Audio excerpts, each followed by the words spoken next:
Welcome to Healthcare du Jour, where we dish up and digest the latest in healthcare. For the next 30 minutes, sit back as we bring you insight, commentary, and discussion on trending topics to the table, all expertly served up by our host and his guests. Healthcare du Jour is brought to you by Carium, the telehealth platform enabling healthcare's digital transformation, helping you care for people within the fabric of their daily lives. Now here's your host, Matt Fisher.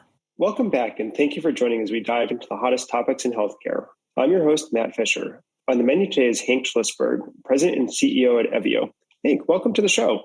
Hey, thanks, Matt. Great to be here. So, Hank, what I always like to do before really diving into the main topics is to give my guests a chance to provide a bit more of an introduction in terms of who they are and what they do. So the floor is yours. Oh, thanks, Matt. Well, the simplest way to start is I'm a girl dad. So I have 3 daughters, 14, 12, and 9.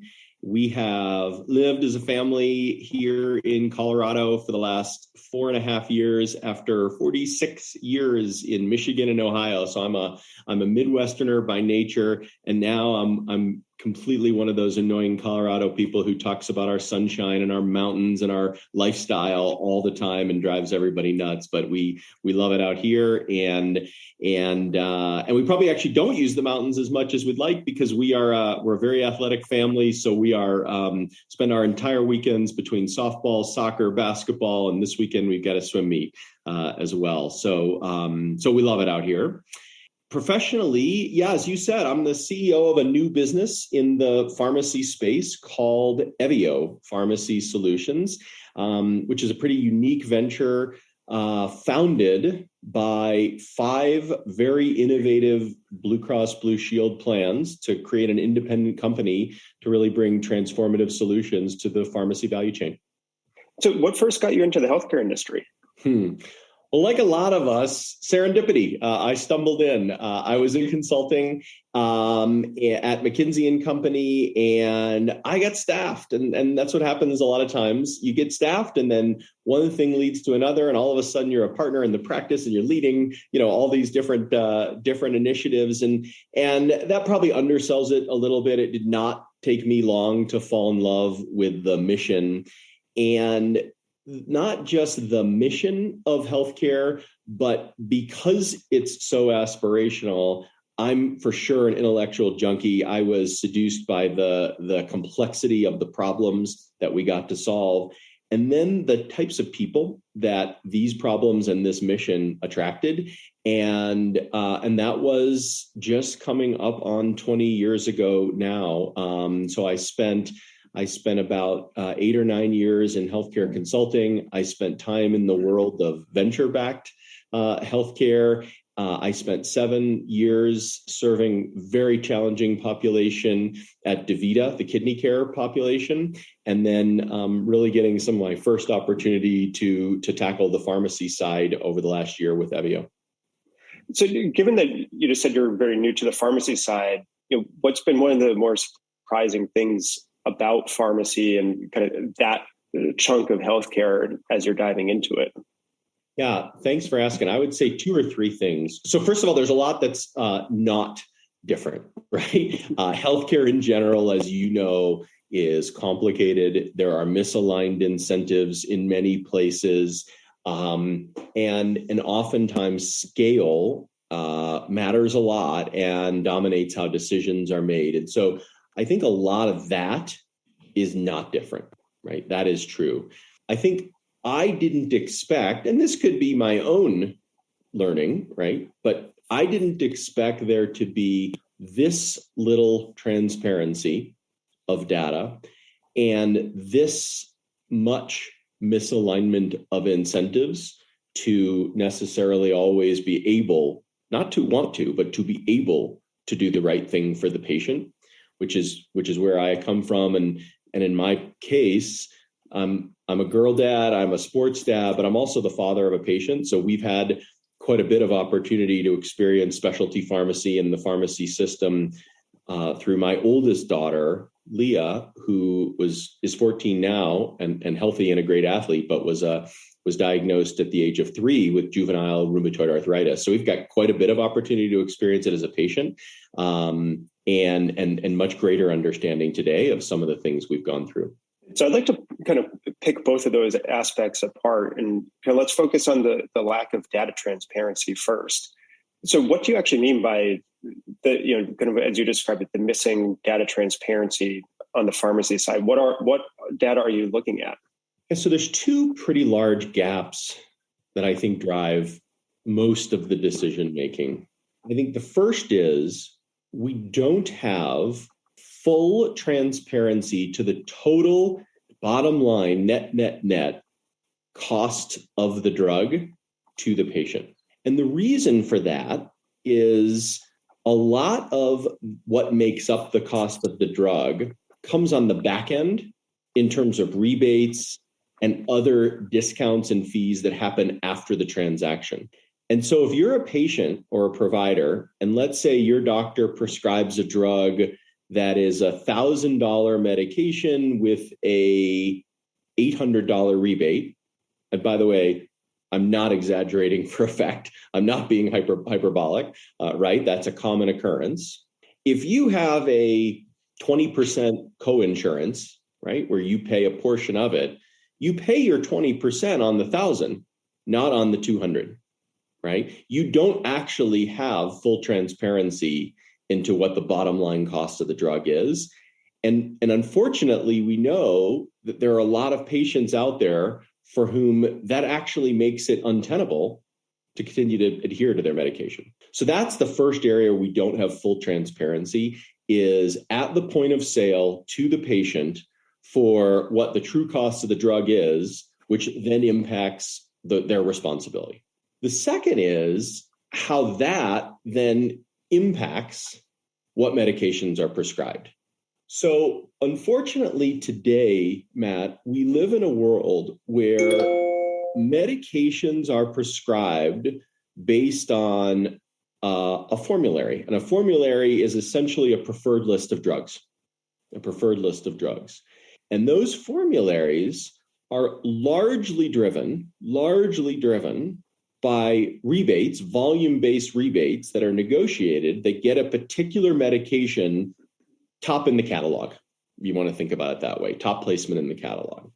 And though that placement is most often for all possible indications of the drug and for all possible types of patients. So some of the medications that my daughter has tried for rheumatoid arthritis are also indicated and perfectly safe and oftentimes very effective for Crohn's disease or psoriasis or many other types of conditions. Today, population-based formularies that are driven by rebates will say that for all possible indications and for all possible types of patients, 3 to 10-year-old Caucasian females who have no other comorbidities, just the same as 50 to 60-year-old African-American males with 7 other comorbidities, the formulary or the process might recommend they both start on the same drug. And we at Evio will have the data that we would call real-world evidence to be able to create a lot more transparency about that, a lot more transparency about what is the right medication for every person's unique situation from the very beginning. So, and this is probably going to be a very compound question, which is, I think, probably going to end up being quite unfair to you. But it's, one, what are the factors driving in that direction where the system arguably wants to encourage that lack of transparency? And then how do you go about obtaining the real world data that you just referenced to help push back and derive what sounds like could be a better selection initially and hopefully create better outcomes for patients more quickly? Yeah, and there's some reciprocal nature to your two questions, right? Because one informs the other. So let's start from positive, right? Which is, we believe that quite a bit of that insight can be derived from non-genomic, right? So they're not in a science lab, right? But from things like claims and lab results and electronic medical record, clinical data, to determine for which types of patients with which sets of comorbidities was medication A more effective than medication B. So the source of the data is out there, and it is outcomes data and claims data and lab data and things, clinical data, as opposed to in a science lab, right? So we think we will be able to create a much greater level of insight about the right drug for every person's unique situation from the beginning. That can happen. And in pockets is happening today. But like you said, if a tree falls in the forest and nobody's there to hear it, right, does it actually make a sound? So the next thing that we have to do is we got to get it to the point of prescribing. So we got to get it into the doc's hands, right? So they have that information. Well, good news, we do put information in the hands of physicians today, right? So there are tools that provide certain clinical information. Increasingly, there's cost-based information, which medications will be more costly for the patient, which medications do their benefit plan cover, things like that. So there are pipes. What we have to do is create the insights, and then we've got to get them into those pipes so they're at the point of care. And I think that can also apply to patients as well, right? We see patients much more engaged in their care. But then the second thing that we've got to do is you've got to make sure that the systems that are all around it create the right incentives as well. And they aren't quite today. So if we know that medication B is better for my daughter than medication A, but the pharmacy benefit managers don't get the same rebate on that medication, we got to find a way to overcome that. Right? And we have to be able to put that information into the systems that influence it. So we have really important and effective tools today around step therapy and utilization management and prior authorization that are in place because they're the best we've got. And I think they're very well-meaning tools that have done a lot to reduce the cost of healthcare, and they're not bad. But if you actually knew in advance the right medication for every patient's unique situation, and you could get that to the physician's hands, I think it calls into question why you even need some of those tools, right? We don't have to say everyone has to try medication A before they get to go to medication B if we have a much greater sense. And the systems aren't fully built for that today. And that'll be a big challenge for everyone to work towards. I think that's a great point. As you said, it's, you can do well with tools that you've got, but if you can recognize shortcomings or, the lack of development within those tools, then you can start to look for ways to improve. And for those of you just joining, I'm talking with Hank Schlissberg from Evio. And, kind of building off that last point, Hank, as you said, you can see where the needs might be. What do you think it will take to start rolling out some of those tools? Because it sounds like, one, you're already just trying to push in that direction. But, what kind of structural supports do you think are needed? And maybe what other structures or existing processes do you need to kind of rip apart to more effectively get people to realign their thinking? Well, first of all, I'm going to stay in the positive, Matt. I'm not going to talk about rip apart, right? I'm going to talk about how do we get everybody aligned towards a more patient-centric future vision, and we'll let all the existing players in the system opt into that better answer. So we're not like a lot of startups riding around saying we're disruptors and we're here to wreck the current system. We do have a pretty strong opinion about what the future could look like along the lines of what we said, and we'll invite and first of all say we don't think we can build the whole thing ourselves, right? So we will look to leverage a really interesting and robust ecosystem of partners and people who are doing interesting things, and everybody's invited if they're aligned with patient centricity. Now, let me answer your question about what will it take. So it's a pretty aspirational and bold vision. And usually to pull off an aspirational and bold vision, there's a couple things you need in place. First of all, you need some level of scale, right? It's hard to transform just in one small pocket. And so because a lot of this is driven by people who have aggregated scale together to drive lower pricing, which is a good thing. Lower pricing is a good thing for patients, right? And it has done great benefit. But we'll have to aggregate similar scale in order to create a different model. So that's one thing. The second thing is you do need a pretty bold and transformative vision. Making the system 1% better is terrific. And there's lots of people out there doing that. And 1% better clinical outcomes or 1% better patient experience or 1% lower cost is all terrific. I feel very fortunate in the situation that we're in, where 1% better for us is a failure. So we get to think big and we get to think long term. We're working with health plans that are already doing terrific things, very innovative things. We get the luxury of saying, what's the moonshot look like? And I think that's quite helpful to do things differently.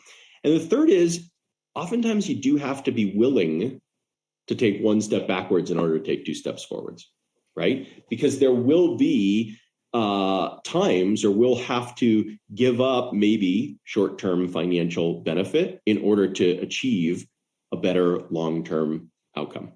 So those would be I think that last point might be one of the more important ones, because it's so often there are pressures coming from many different sides that don't want to recognize that, as you said, taking a step backwards can actually be positive, because it means you've recognized that if you keep pushing in a particular direction, it's not going to let you succeed and achieve your bold vision.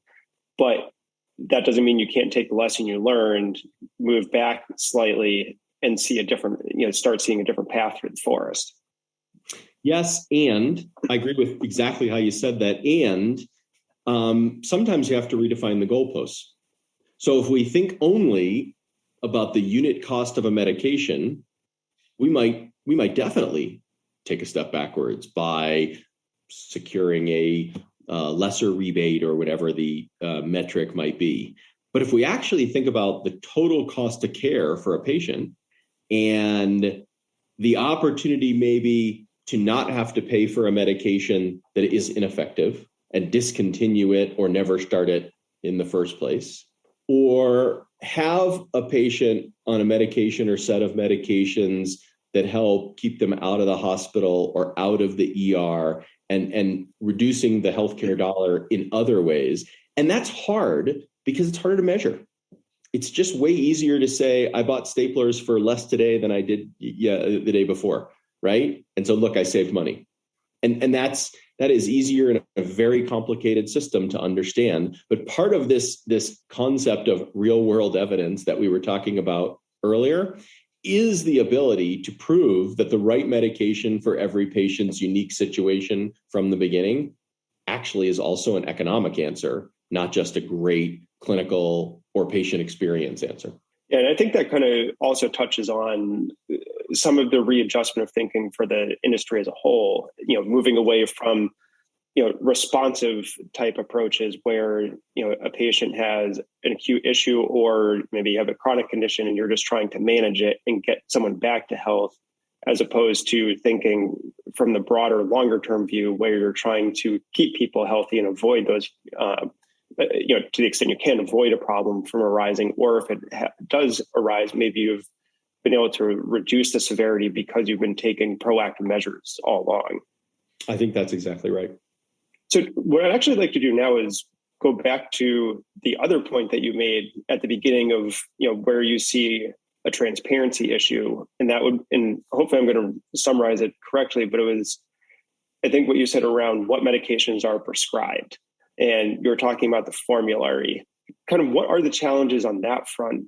Because I think you're describing the formulary is not necessarily putting what could be the best choice of drug forward as the top priority, but it's, you've got financial incentives that are benefiting particular pieces of the industry without maybe thinking about everyone who's at the table. Yeah. So let me start by saying one of the best things about working in healthcare is I truly do believe nearly all people believe they're doing the right thing for the patient. And I don't think there are a lot of folks that I've come across in healthcare who are saying, patient be damned, this is going to make more money, right? I really do think that. I think it is hard at times, as we were just speaking, to take a step back, think long-term, think holistically, not think about short-term unit cost. Those are hard things to do. And some things in healthcare are easier to prove than others, right? And things like rebates or unit costs are easier to prove. I think I'll go back to a couple simple examples that we touched on earlier, but I'll maybe bring to life anymore.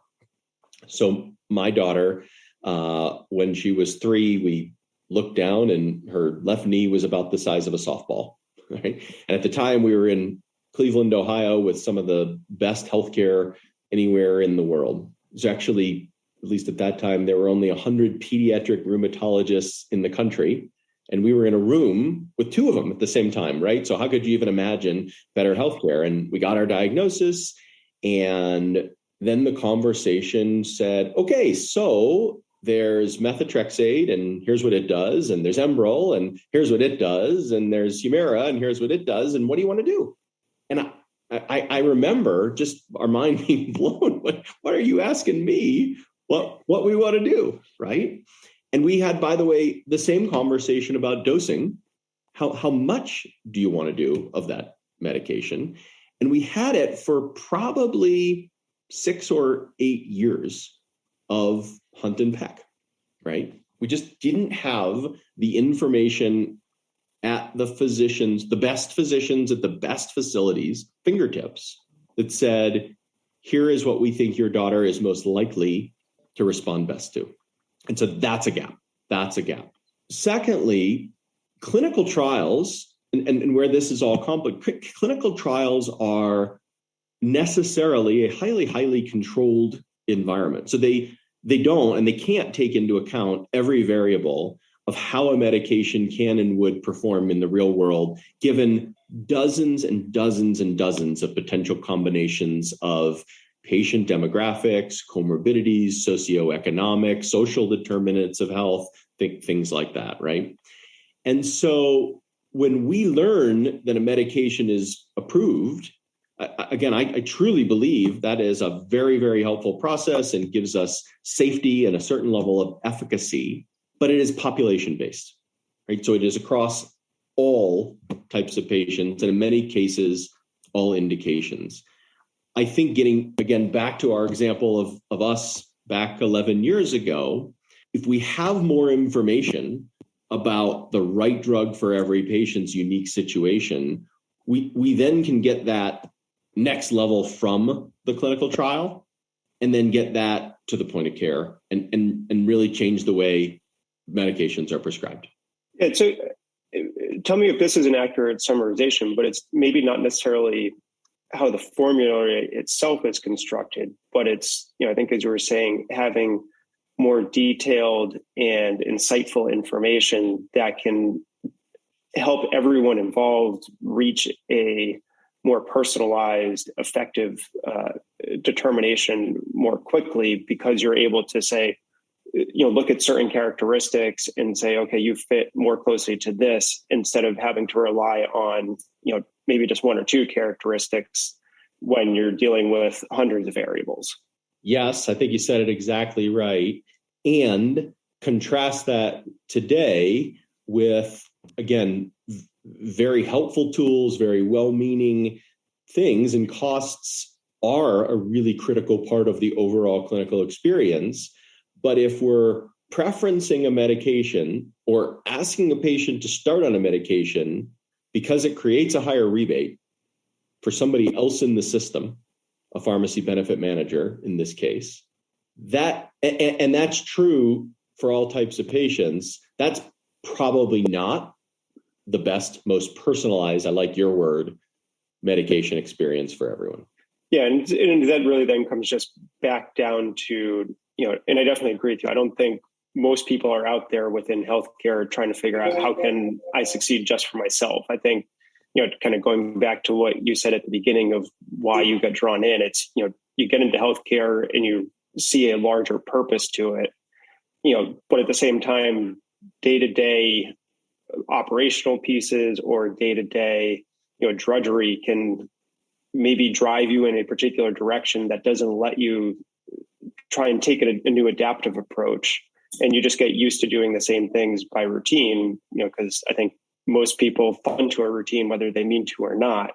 So it's really trying to give that opportunity and really inform that opportunity to go in a different direction and to drive better alignment so everyone is more fully going in the same direction. Yeah, and I don't think it's laziness, and I don't think it's drudgery. I think first it's the absence of information. Let's actually know the right drug for every patient, right? And then let's create the system so that no one has a disincentive for that medication to get to that patient. And that's hard. I think that makes sense. There should be no formularies. Maybe the answer is there's no need for utilization management or some of the processes that we ask patients and providers to go through. But that's a big step. That's a big step. And we will not get there overnight. But we think if we can get the information and get all the players around the table nodding their head that that's a better answer for their daughter or for their father, then I think we have a good shot. Yeah, no, and I think that's a very intriguing question to ask. And unfortunately, that's how we're going to have to leave it, because believe it or not, we are already out of time. I want to thank my guest, Hank Schlissberg, for a great conversation today. Yeah, thanks, Matt. Really appreciate it, and look forward to doing it again. And thank you to everyone listening. Keep the dialogue going and connect with me at hashtag HCDEJURE. I'm Matt Fisher. Until next time.